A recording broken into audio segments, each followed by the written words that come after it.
over the other All right. options. I think we have our people. If someone else joins, they'll hear us, and so we can just get started.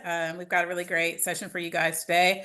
So first, we want to welcome aboard, in this case, to the virtual day here at the NC Live annual virtual conference.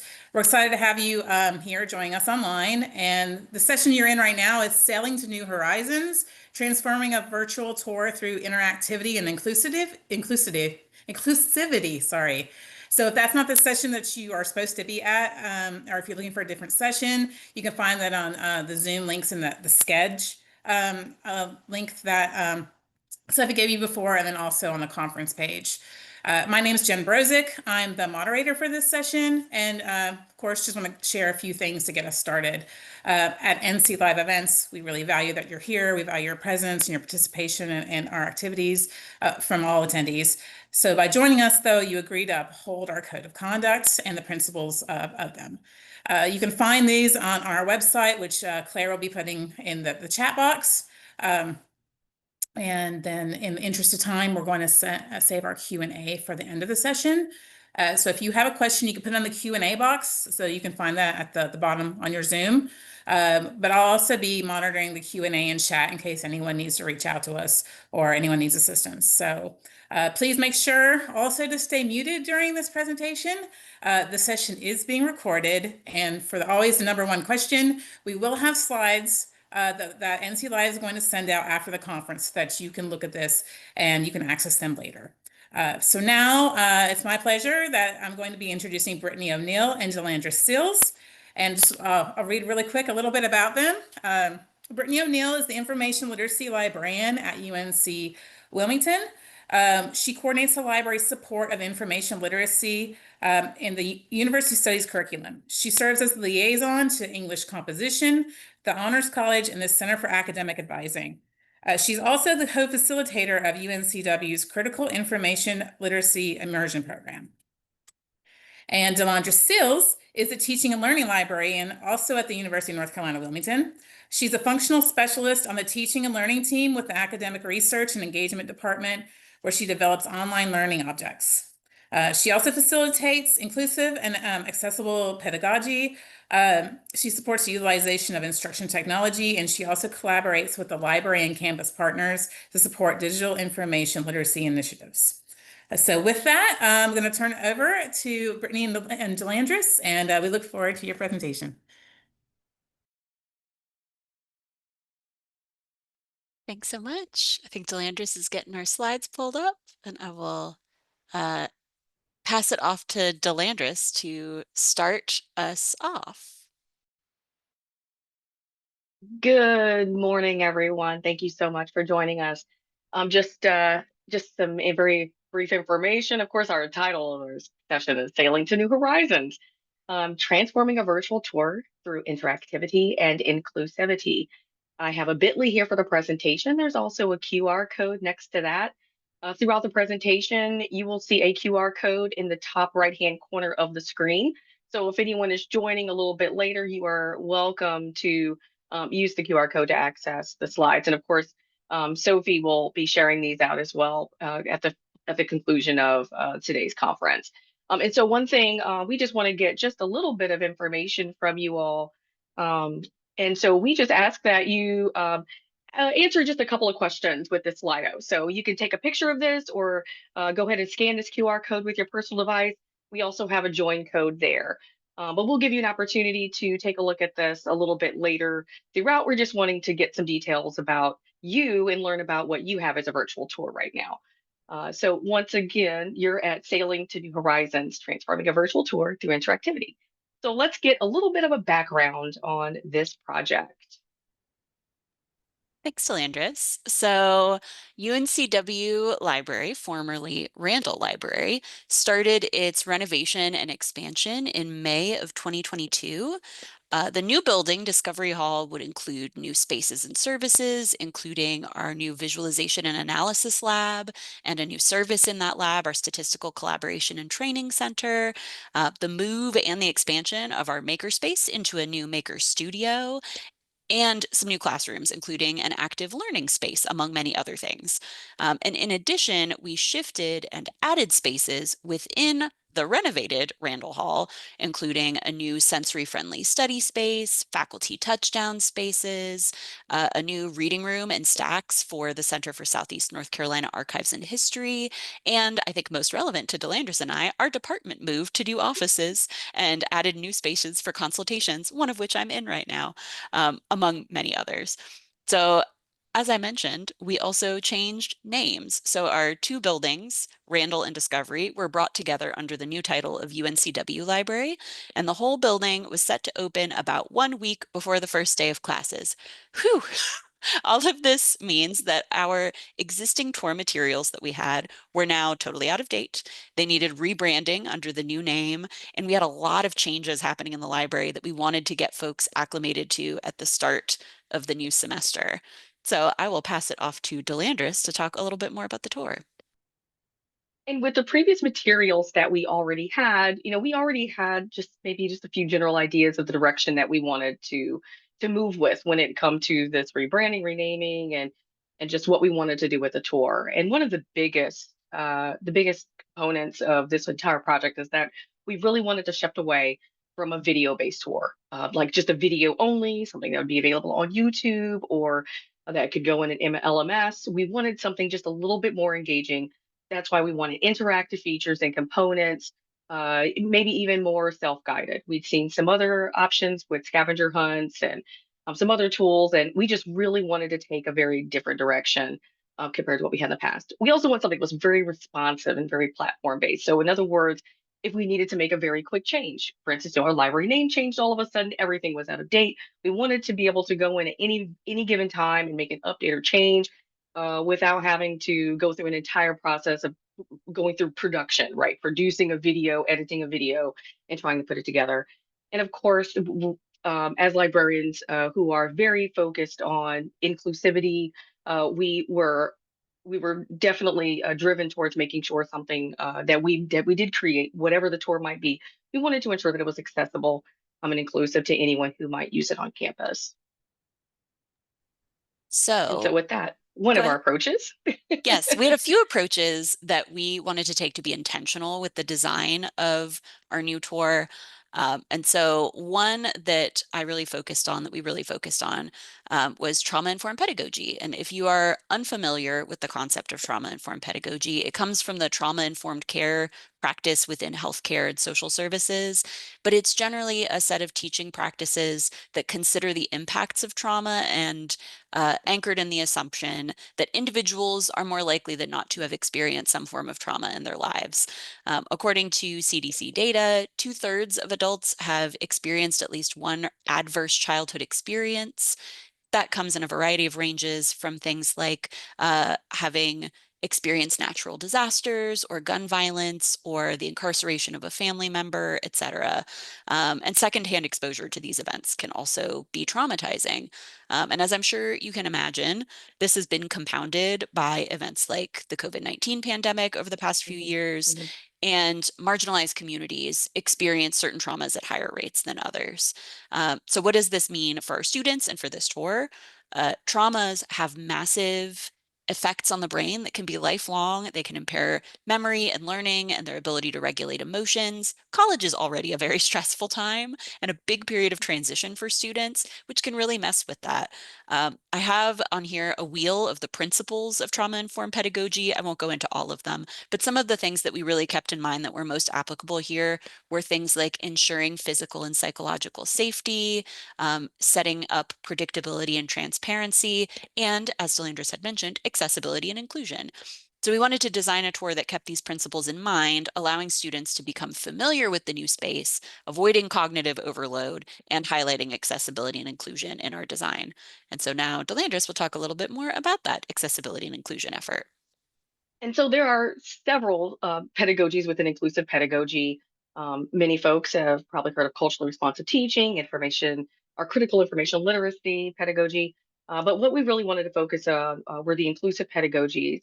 And so, you may have heard of the TILT framework. And so this is one of the many components, and there's lots of research about this, but it's just really concerned about making any learning materials, instructional materials that are used in a classroom or in modules, virtual, options, online options, that they are accessible by all, fully inclusive. Doesn't matter, the students, level or abilities, their backgrounds. Doesn't matter what are they entering the school with as far as their own personal beliefs or anything. It really can fit and welcome anyone to engage with the materials. And so I have the ACRL toolkit on there, and it'll be a hyperlink if you're able to like once you access the slides. And so you will also see that we wanted to also align this with universal design for learning. And so these are the three major components: engagement, representation, action, and expression. And of course, we were looking at the means of finding a very new mode of representation for the tour. We wanted folks to have multiple ways to access this, whether it's through their LMS, through the website. And we also have a highly accessible version. We had multiple means of engagement. So there are many ways in which folks will actually be able to access that platform or use the tour in the platform. And we're going to show you a little bit more about that as we continue on. But CAST is one of the, or actually is maybe the overseer for UDL. And so this information came from CAST's website, and they just really, well, actually, I can't say just, it's about a year and a half now, version 3.0 of the UDL guidelines. Okay. And so we're going to move into some of the steps we took when it comes to planning for this project. So there are lots of different wheels moving at this time. And one of the first things we needed to do was actually submit a very formal proposal to our Office of University Relations. Once we had the thumbs up from our dean or even our own supervisor with the academic research and engagement team, we needed to have this formalized process started. And it was because of these new library spaces, the renovated spaces, as well as our expanded services. We also knew that there would be a lot of spreadsheets involved. Our library operations and leadership and our management, they'd already used spreadsheets in order to keep up with the construction progress, any operation timelines, in order to engage with all the departments involved. And of course, really the biggest thing is just to track progress. And that's not just with the construction, but with our own progress on this project. We also used it to make basically a tour outline, so that we can really keep all of the folks involved on the same page. We had previous tour materials. We had the previous tour developed by Brittany. We had the script for that tour. We also had a pandemic Randall Library tour that was available on YouTube. Another thing is that we had our off contract months coming up basically in the middle of the timing of this project. At UNCW Library, our faculty librarians are 11-month employees. Brittany's off contract month was June, and then my off contract month was in July. So we needed to also think about, handing off the project as time, proceeded along, and we needed to make sure we kept summaries, kept up with the emails from all of the different stakeholders involved in this project, and so that when I left, Brittany was ready to go to engage with everyone. And then, of course, we all came together.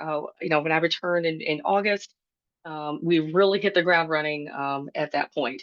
So I just want to give you just a brief idea of some of these spreadsheets that we used, even just some different ways to plan. But a lot of things happened in a very short period of time, and it required a lot of organization. And so let's talk about a little bit about those folks who were involved, who were major stakeholders with this project. Brittany? Yeah. So we ended up working with a lot of different partners within our library, within our unit, and across campus. Our hope is that maybe by sharing some of these, it might jog your thoughts about who you might want to work with if you work on a new virtual tour. So as Delandrus mentioned, we worked with the Office of University Relations, who takes all of our wonderful official images, and they were a resource for capturing those high quality images.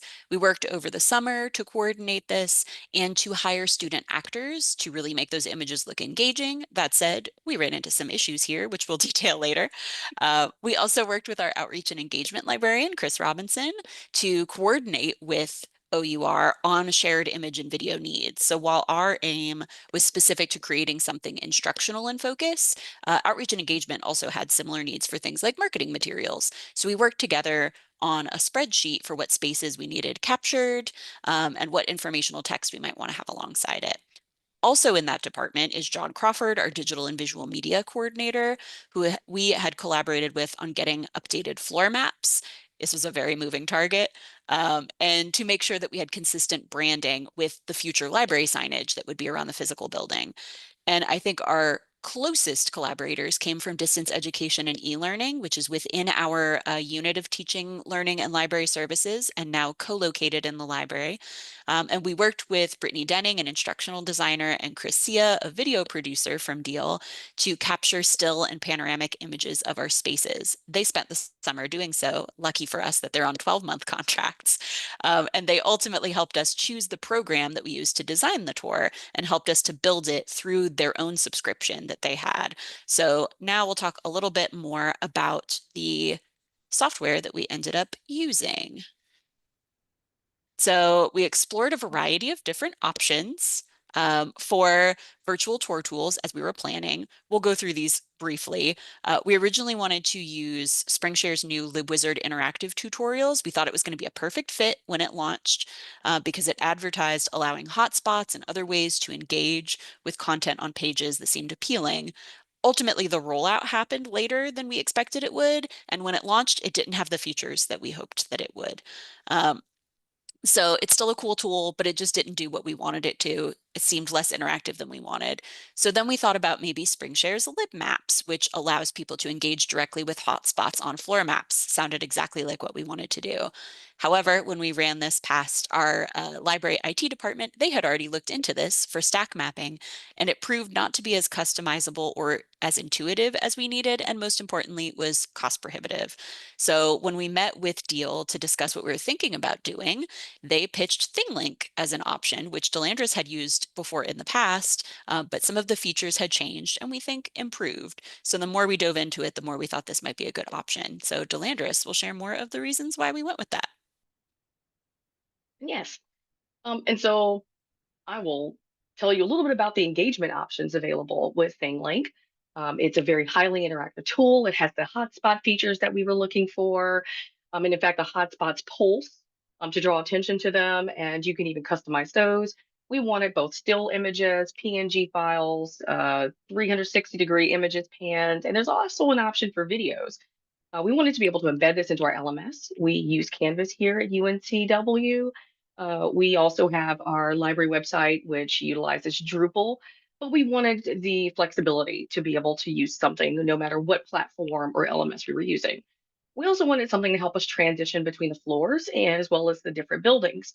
So we wanted to utilize the elevators and stairs within the floor maps to allow folks to navigate, or like as you say, like navigate throughout the buildings and floors. We also wanted something, a tool that would be responsive to device type. So it didn't matter if you were on a laptop, a desktop computer, multiple monitors, a mobile device, a tablet. It didn't matter if you're using Chrome or Microsoft Edge. So something that anyone can use. We also, again, wanted something that could have live updates. So if a change needed to be made, it would take seconds, hit the save button and the new updates are live on the website. But as Brittany stated, I had prior experience using ThingLink when I was a school librarian in K-12 libraries. I had my students in third, fourth, and fifth grade use them to create tours for some of our local historical sites in town. Deal had that subscription. They also had very experienced instructional designers and videographers. Then they pitched a wonderful simulation example used for the nursing department that really just happened to give us the real, I guess you'd say, the layout of our landing page. And so we also were able to utilize their expertise and their experience with ThingLink. And so one of the biggest goals we talked about inclusivity and accessibility. There are a lot of options, no matter your needs within ThingLink. So whether you have visual impairments, you have language, multi-language learners or users, if you need a screen reader, spacing, all these options are available. And there's even more than you might even think you need. And so this is one of the things that we thought was very important so that we can ensure that anyone who accessed this tour would not be inhibited from doing so and could have an engaging and pleasant experience while navigating in the tour. So let's take a look at what we did once we had a nice draft version of our tour. Yeah, so as we finished up our first draft, we did a few different rounds of testing because we wanted to make sure it was all hunky-dory before we made it live.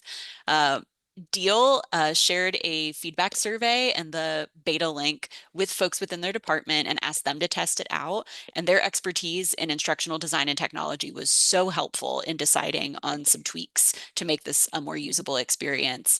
And then we presented and shared the tour and a feedback survey within our own department, academic research engagement. We asked questions like, is this accessible? Like, is the font accessible? Is it mobile friendly? Is there good color contrast? And also more logistical things like, are there spaces you feel like are missing for the population we're trying to target? And so with their helpful feedback, we then launched the tour internally to all library staff and faculty to test it out before we shared it with the wider campus. And now that we've talked about all these great successes, let's talk about where we hit some roadblocks. All right, so we found out pretty early on that OUR would not be able to complete our tour within our timeline. They suggested that we hire a third-party videographer, which I believe was a four-digit cost, depending on the length of the video and even some of the features we decided to use. We, And so we just, oh, sorry. Go ahead. Yep. So we decided not to hire a third-party videographer. In addition to that, we ran into some construction delays. Who would have thought that there would be construction delays on a massive project? Even spaces that ended up being finished ended up becoming staging spaces for the things that weren't. So things that were already ready weren't ready to take pictures of. And that led to kind of a big pile up at the end of July and August of lots of spaces coming online. We also were awaiting the completion of the updated floor maps, and some of the some of the updates we requested were involving the colors. We wanted to ensure that we had the UNCW brand color palette and branding. We also wanted to make sure that they were accessible through color contrast. We had icons that we were going to need to use to for like bathrooms, accessible entrances, elevators, staircases. We also wanted to ensure the text itself was accessible. We had some directional issues where it might be great for a person who's sighted, but we also had some text going that was helpful during the construction phase, but we didn't want any vertical text when everything else is horizontal. We also had some file type compatibility issues that we needed to navigate, because the floor maps were developed using a specific software. That file type was unique and we needed to be able to use it within ThingLink. But the most important thing for us is really the accessibility issues and making sure that those floor maps we're ready for any user, so that we can utilize some of those screen reader features within ThingLink. We also, as Delandrus mentioned, are both off in June and July respectively. And so it's really difficult when all your construction is happening over the summer, otherwise an ideal time to work on construction, when we have to really be very intentional with how we're delegating and keeping track of everything that we're doing so we can hand off and not bug each other when we're off contract. But that also made it harder for hiring student actors for photography that OUR wanted to do, because we don't have a lot of students here over the summer. So some of our spaces, as you'll see, don't have people in them. One of the biggest things that started happening is folks started dropping like flies. We lost our building operations manager, who was our construction and renovation project manager. They resigned in May to move on to different pastures. We also lost other building operations staff, and that included a building operations assistant as well as our security staff during the summer of 2024. And I think the thing that affected us most directly is that since our office was moving and the distance education and e-learning offices were moving into the library, we didn't have a landing space permanently for most of this time. And in fact, once the library was open, we still didn't have our offices set up, which happens, but it did make it a little logistically difficult to come in and check on the status when we didn't have a permanent office space. Right. And so, yeah, so we all moved in 2 days before students started classes. And with that, we still had wonderful successes because within less than 9 months, we've actually had 5,636 views. And this is in stark comparison to the previous options that we had available. The video tour that was used for Union English courses had approximately 3,100 views in 3 years. And then the video that our outreach and engagement library produced, that one only has 218 views since that same time frame. So considering the 26-fold numbers of views, we can really conclude that this interactive virtual tour is highly engaging and is a method and means preferred by students, staff, and faculty. All right, so we're going to take a really quick tour through the actual space so you can see what it looks like. We're not going to go through everything because there is an accessible link, but I'm going to go ahead and share what it looks like on our homepage. So this is where you get to if you're on our homepage looking at our virtual library tours. This is what Delandrus was talking about, our launch screen where they had the pulsing icons when it first loads, and there is an accessible version. But we're going to dive right into the first floor of Discovery Hall so we can show you what this looks like. So here is our map. You can see that we've got our beautiful color contrast working. Each floor gives you some information about the volume of the space, so students and other community users know what to expect from those spaces. We also list things like our ADA compliant entrance. We'll talk a little bit more about some of the updates we're doing there, but that allows folks to figure out how best to get into the library for their needs. And we have, here's an icon for our group study spaces. I think this is the most impressive. Each of these has a hotspot where you can learn more information. This is our open study area, and they can pan around and really get to feel like they are actually in the space. So it really feels a lot more familiar to the users. Um, we have our navigation menu. You can use the home button to go back to the home screen or the back arrow to go back from whence you came. But I will show you our second floor. One of the things we really liked is that we were able to put hotspots to navigate up and down and across buildings. So this takes you up to the second floor of Discovery, where you can see some more hotspots. An example of like our library classroom with another hotspot here where you can take a look at a space and navigate around, see where the tables are most, let's say, wheelchair accessible or are closest to a window or furthest from a door, whatever they need. So we think that this turned out pretty cool. We'll share the link later if you want to dive a little bit deeper into any of these spaces. But I will stop sharing for now and All we'll right. And so finish off. we are going to just give you a brief, some brief tidbits on our future directions. And so we have some spaces that we do plan to update, including our new sensory friendly space. We'll have a new coffee shop coming online. We're going to look at some of the language and links and ensure that they're really inclusive and that any folks who decide to use them are able to understand how to navigate and move to the tour. We have faculty only spaces coming online. And of course, we have some new accessible entrances, some ADA entrances that were added over the holiday break between December and January. As we mentioned, we also, since we were taking these pictures during an active construction time and when we didn't have a lot of students around, we're hoping to update with pictures as these spaces are actually used. So things like getting more student actors in the spaces, showing our exhibit space when an exhibit is actually in, things like our library help desk and our library tech desk, so they're not just a desk where no one's at it. And also we have new dining options that are coming online that we want to make sure to highlight that we have. Yep. And so the biggest thing to help us move forward would be to have some follow-up surveys, have some focus groups, so that we can really figure out how is this tour being used, not just in the classroom, but even for the public and anyone who comes to the library. And how is this impacting our wayfinding and any library anxiety? So we just want to make sure that it is useful and we are ready to adapt it or make modifications as needed to improve it. And so we have some takeaways that you can maybe use to help yourselves in maybe organizing planning a new virtual tour. Yeah, one thing that we wanted to highlight is explore what tools and features you might want that is within your budget, but also check with other campus partners. That's what we did, to figure out what they may be able to offer access to beyond what's within your own means. And some of those campus partners that we used, distance education and e-learning, university relations, outreach and graphic designers, building operations.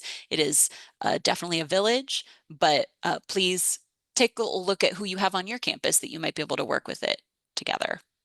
Right. And think about folks who might help you mitigate these challenges that you Yes. may face along the way. Because as you can see, that many things will not go to plan. And so having that wonderful team to help support you during this process, and maybe even just some extra folks and outside of the library, may even be helpful as they may have done something for their own schools or colleges. So we have lots of references that we used, in order to help us and with our own knowledge, pedagogy, and skills. So you can take a look at some of those. They'll be available in the slideshow. But we definitely want to thank you for attending this presentation. If you have any questions, you can always feel free to email us. I have the presentation bit.ly there. But please, the bit.ly here, tell us about your virtual tour, and you can view our virtual tour and provide us with some feedback to enable us. So it would be wonderful to have some more folks, just as you, as other librarians, to help guide us in the next phase, or I guess you'd say our interactive virtual tour 3.0. And so if you have any questions, now is a wonderful time. I'm going to leave the screen up and just for just a moment, and then we can also get some of these links in the chat for you as well, because we would love for you to have these. So I'm going to stop sharing and make sure you guys have a second for QR code. Do we have any questions up first?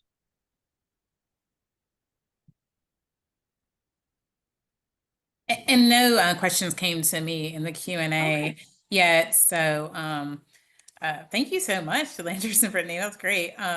And chat, I'm not seeing any either, but no question, every question will be great. So just pipe in, or you can type, you can send it to me anonymously if you like. I can read it as well.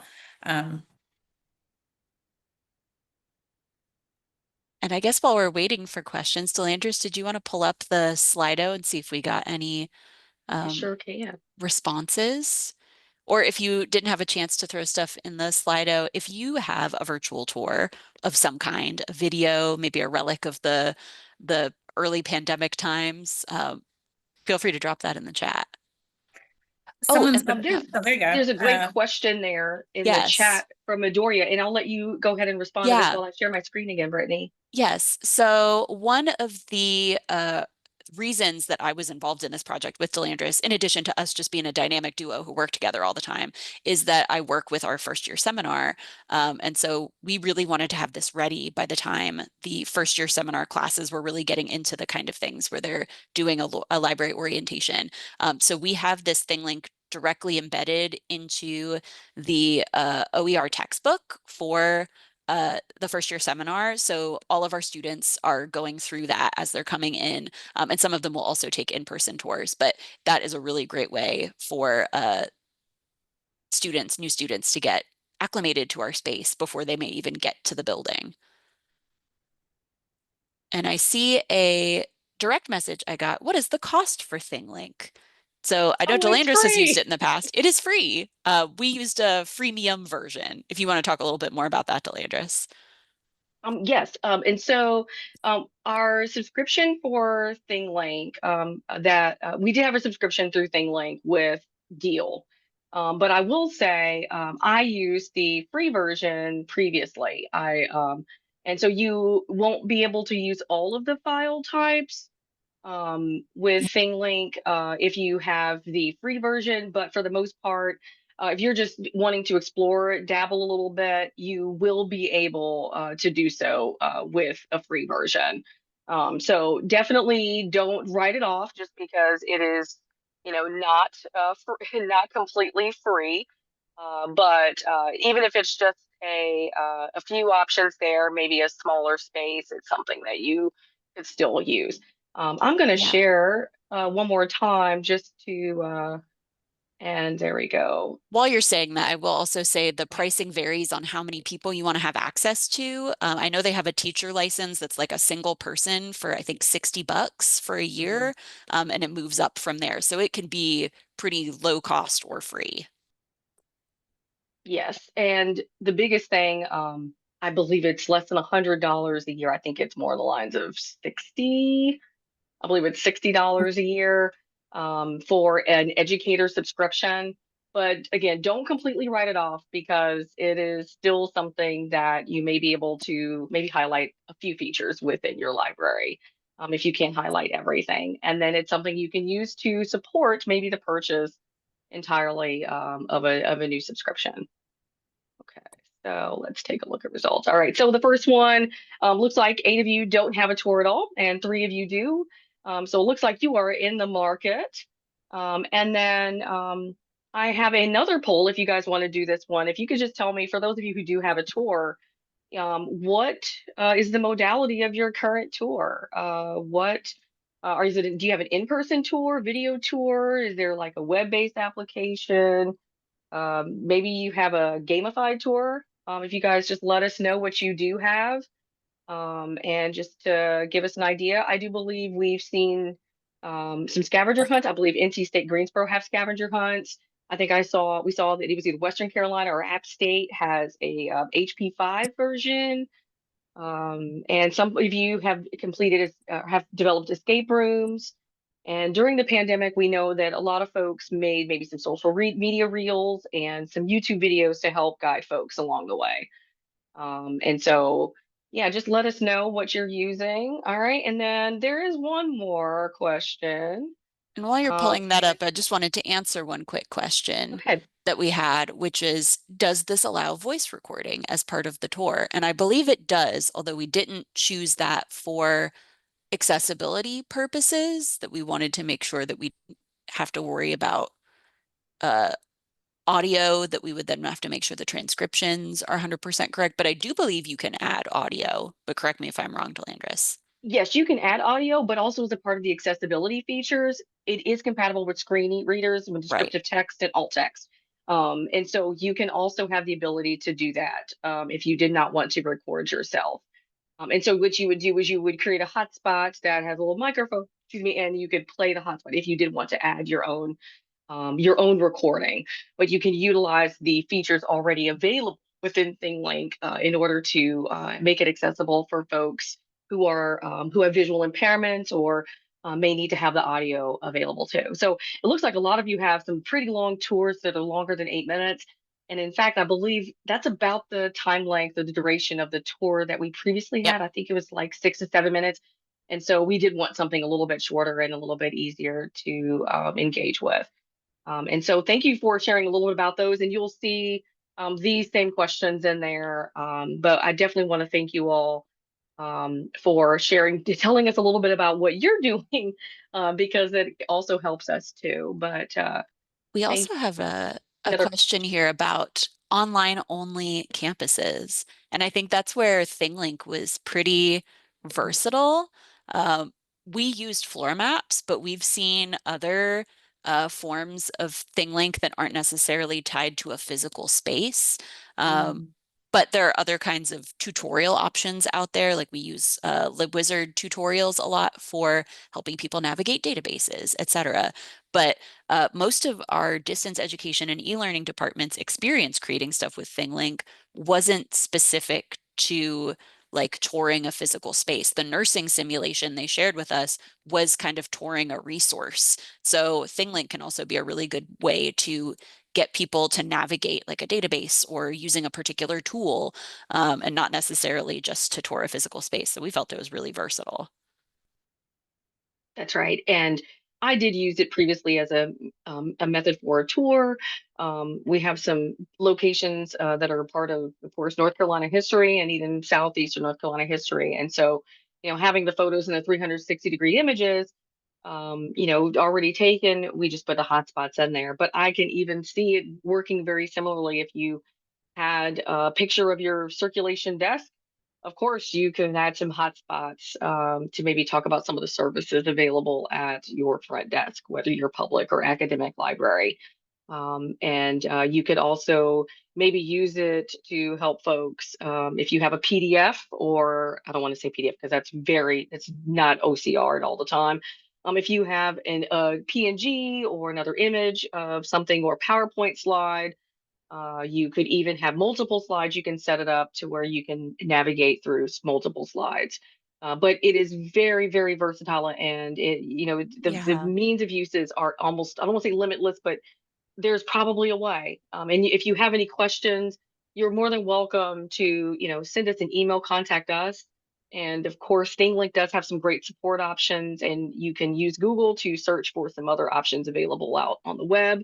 And our Yeah. instructional designer is here too. We can always, loop them in to guide you along the way.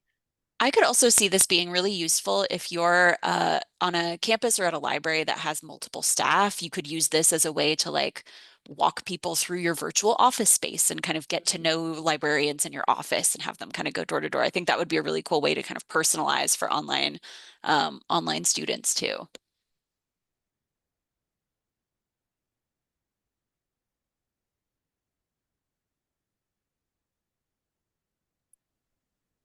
Any other questions? I think, Amanda, I think your question might have been answered with Dr. Gwendolyn's, but feel free to reply if you needed anything else with that.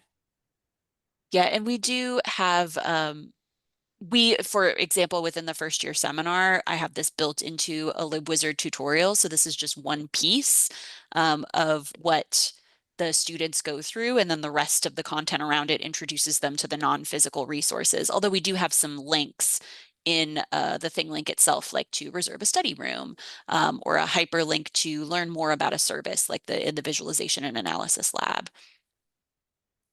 Yeah, and I see the comment about this could be helpful for onboarding new library staff and student workers too. We felt like it was really helpful for us getting to know a new space that we also didn't know. One day we pulled up in our new fancy visualization and analysis lab with our big touch screen. We pulled up the tour, and library folks just kind of popped in and went into spaces and looked around. They kind of see where they are in space, be like, ah, yes, that's over here. So it was actually very helpful for us getting acclimated. I feel like it would have taken Delandrus and I a lot longer to get familiar with our building had we not built this.